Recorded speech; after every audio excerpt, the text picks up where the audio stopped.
شماری از فعالان حقوق بانوان در غور میگویند این دختر جوان در یک محکمه سرایی محکوم به سنگسار شده است که این خلاف قانون اساسی می باشد.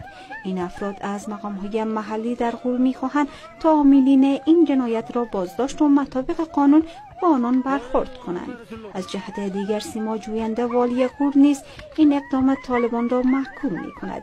جوینده می‌گوید این مسئله به صورت جدی پیگیری خواهد شد و با عاملین آن به تندی برخورد می‌شود. در کمتر از 2 ماه گذشته این دومین بار است که یک خانم در میان مردم مجازات می شود.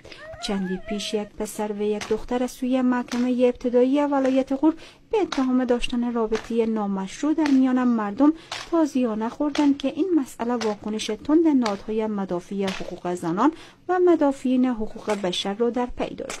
خشونت علیه زنان در غور از دیر باز تا کنون جریان داشته و همواره باشندگان این ولایت از جمله زنان از این مسئله رنج بردند.